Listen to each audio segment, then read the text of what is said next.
دور جدید میں خدا کے وجود پر سوال اٹھا دینا ایک فیشن بن گیا ہے۔ آج مذہب ہر طرف سے اعتراضات کی زد میں ہے، تاہم قرآن مجید نے جو تا قیامت انسانوں کے لیے ہدایت بنایا گیا ہے، ایسے ہر سوال اور اعتراض کو نظر انداز کر دیا ہے۔ اس کی سادہ وجہ یہ ہے کہ انکار خدا کے تصور کو علم و عقل کے مسلمات قبول کرتے ہیں، اور نہ انسانی فطرت کے لیے بے خدا کائنات کوئی مانوس تصور ہے۔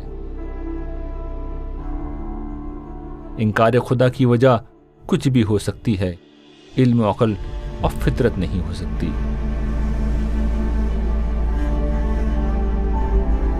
اس کے برعکس قرآن مجید علم و عقل اور فطرت کے وہ شواہد انسانوں کے سامنے رکھتا ہے جو خدا اور اس سے ملاقات کے غیبی حقائق کو انسانوں کے لیے ایک عقلی اور فطری تصور بنا دیتے ہیں۔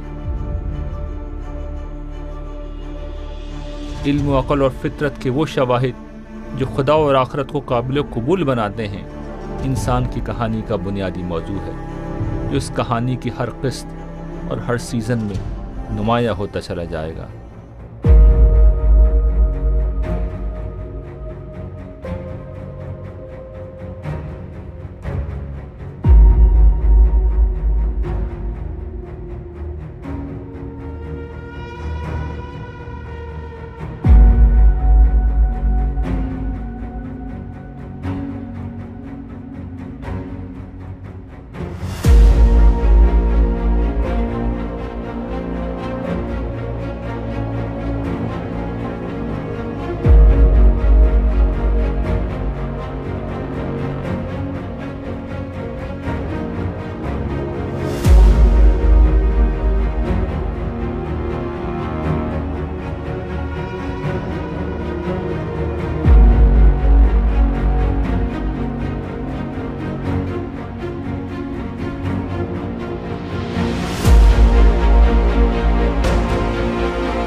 اس کہانی کا دوسرا مرحلہ جو قرآن مجید میں بیان ہوتا ہے وہ اول تا آخر تمام انسانوں کی ایک ساتھ پیدائش کا مرحلہ۔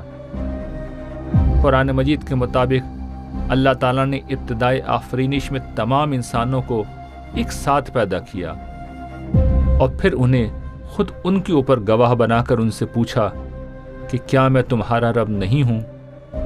سب نے ایک زبان ہو کر جواب دیا کہ کیوں نہیں، ہم گواہی دیتے ہیں کہ آپ ہی ہمارے رب ہیں۔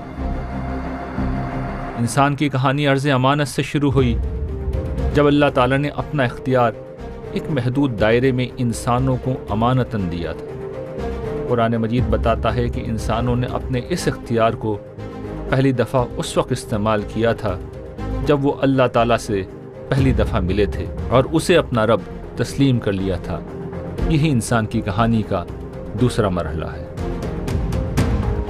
اے پیغمبر، انہیں وہ وقت بھی یاد دلاؤ جب تمہارے پروردگار نے بنی آدم کی پشتوں سے ان کی نسل کو نکالا اور انہیں خود ان کے اوپر گواہ ٹھہرا لیا تھا۔ اس نے پوچھا تھا کہ کیا میں تمہارا رب نہیں ہوں؟ انہوں نے جواب دیا، ہاں آپ ہی ہمارے رب ہیں، ہم اس کی گواہی دیتے ہیں۔ یہ ہم نے اس لیے کیا کہ قیامت کے دن تم کہیں یہ نہ کہہ دو کہ ہم تو اس بات سے بے خبر ہی رہے۔ یا اپنا یہ عذر پیش کرو کہ شرک کی ابتدا تو ہمارے باپ دادا نے پہلے سے کر رکھی تھی اور ہم بعد کو ان کی اولاد ہوئے ہیں، پھر کیا آپ ان غلط کاروں کے عمل کی پاداش میں ہمیں ہلاک کریں گے؟ ہم اسی طرح اپنی آیتوں کی تفصیل کرتے ہیں، اس لیے کہ لوگوں پر حجت قائم ہو اور اس لیے کہ وہ رجوع کریں۔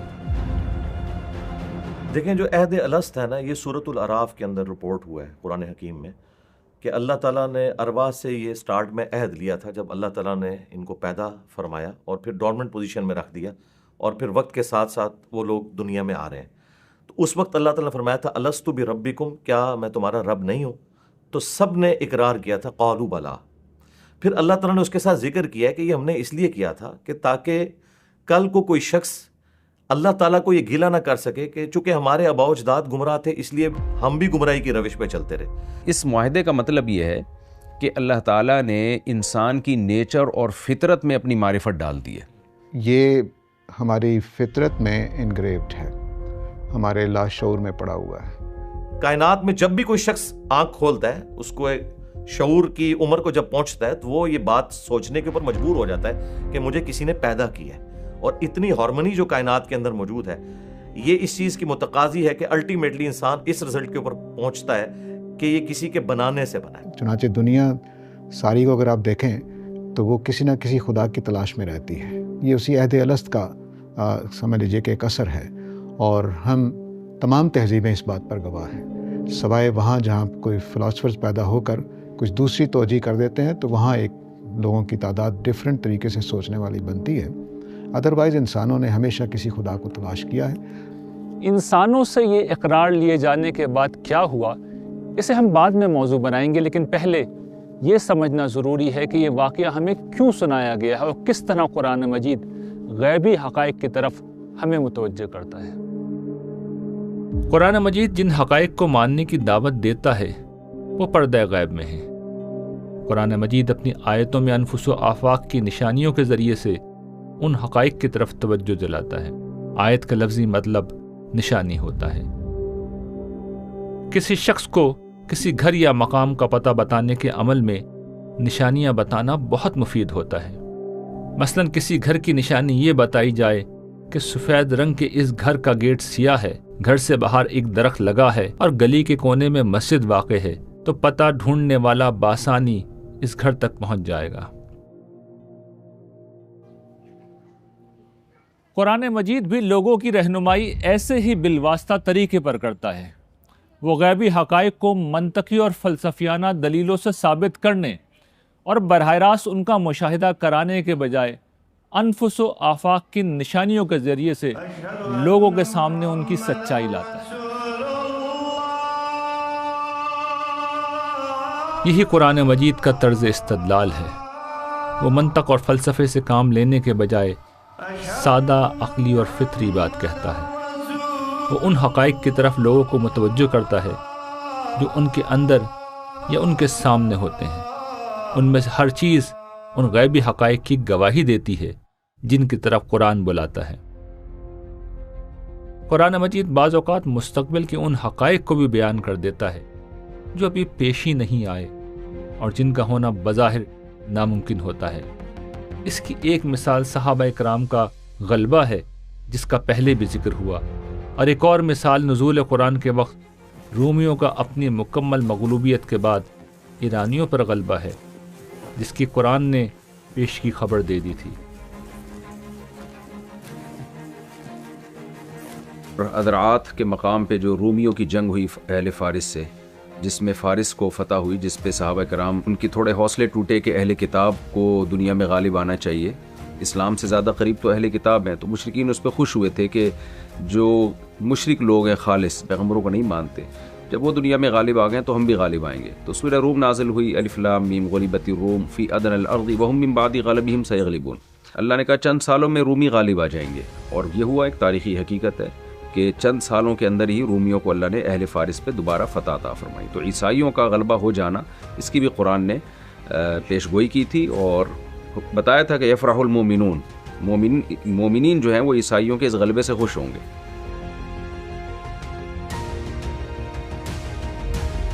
یہ واقعات جس طرح قرآن مجید کو خدا کا کلام ثابت کرنے کے لیے کافی ہیں، اسی طرح انفس و آفاق کی نشانیاں خدا و آخرت کے حق میں شہادت دینے کے لیے بہت ہیں۔ غیبی حقائق کو اس دنیا میں پانے کا کوئی دوسرا طریقہ نہیں پایا جاتا۔ میں بھی اپنے مطلوبہ مقام تک ایسے ہی پہنچا ہوں۔ قرآن مجید بھی اسی طرح ان لوگوں کی رہنمائی کرتا ہے جو حق کے متلاشی ہوتے ہیں۔ رہے وہ لوگ جو ہدایت پانا ہی نہیں چاہتے، وہ قرآن جیسی روشنی پا کر بھی محروم ہی رہتے ہیں اور ساری زندگی اندھوں کی طرح بھٹکتے پھرتے ہیں۔ نگاہ شوق میں آ پردائے گماں سے نکل۔ عہد الست کا واقعہ قرآن کے اسی طرز استدلال کی ایک مثال ہے۔ یہ واقعہ ہمیں اپنے اندر سے اپنے رب کی طرف متوجہ کرتا ہے۔ یہ بتاتا ہے کہ خدا پر ایمان کی صدا دینے والوں کی تائید و تصدیق ہم اپنے اندر سے پاتے ہیں۔ انسان نے جب بھی فطرت کی نگاہ سے دنیا کو دیکھا ہے تو اس کا پہلا آنسر یہی ہوتا ہے کہ کوئی خدا ہے، کوئی کریٹر ہے۔ تمام انسان اپنی فطرت میں یہ تصور لے کر پیدا ہوئے ہیں۔ میرا آپ کا پہلا فطری رسپانس یہی ہے کہ ہمارا کوئی خدا ہے۔ آج بھی وہ جگہ جہاں پر کوئی باہر کی طرف سے زیادہ انٹروین نہیں کیا گیا، ان جگہوں کے اوپر بھی ایک خدا کا کانسیپٹ موجود ہے۔ یہ جو شرک داخل ہوتا ہے نا، یہ انسان جو شیاطین میں گھسے ہوئے ہیں یا شیاطین جو انسانوں میں گھسے ہوئے ہیں، ان کی غلط تعلیمات کی وجہ سے ہوتا ہے، ورنہ ہر شخص اپنی فطرت کے اوپر پیدا ہوا ہے۔ صحیح بخاری میں حدیث ہے کہ انسان کو اللہ تعالیٰ نے فطرت کے اوپر پیدا کیا ہے، اس کے ماں باپ اسے یہودی، نصرانی یا مجوسی بنا دیتے ہیں۔ انسان اس دنیا میں خود کو صاحب شعور اور صاحب اختیار پاتا ہے۔ اپنے شعور اور اختیار کی مدد سے وہ اس دنیا کو بڑی حد تک اپنی مرضی کے مطابق ڈھال لیتا ہے اور اس کے ساتھ بہت کچھ تخلیق بھی کر دیتا ہے، مگر اس کے ساتھ ہی وہ اپنے وجود میں آنے سے لے کر اپنی بقا و پرورش کے ہر مرحلے میں خود کو اس عالم اسباب میں مجبور اور محتاج پاتا ہے۔ انسان کی یہی متضاد صفات اس کے اندر یہ عقلی تقاضا پیدا کرتی ہیں کہ کوئی صاحب شعور اور صاحب اختیار ہستی ہونی چاہیے، یہ اس کی تخلیق کا باعث، اس کی ضروریات کی کفیل اور مشکلات میں اس کی وکیل و نگہبان ہو۔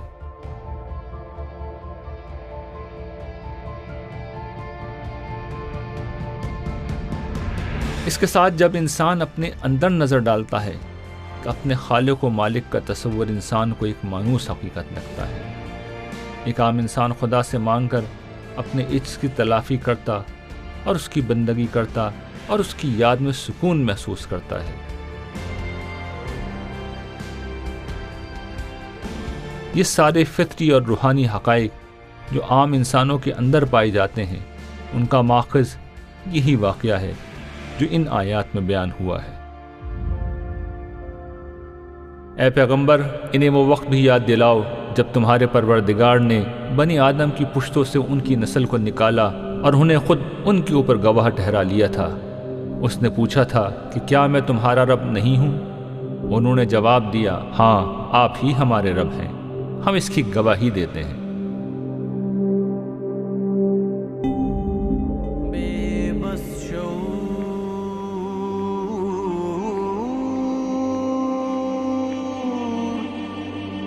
اندھے خیالوں کے بس میرا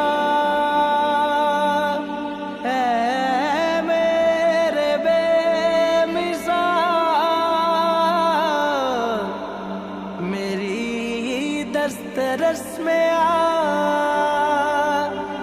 لاتی تو ہے صبا تیری خوشبو صدا، مگر اے خالق صبا کبھی خود بھی قفس میں اے خالق صبا کبھی خود بھی قفس میں نگاہ شوق میں آ پردائے گماں سے نکل،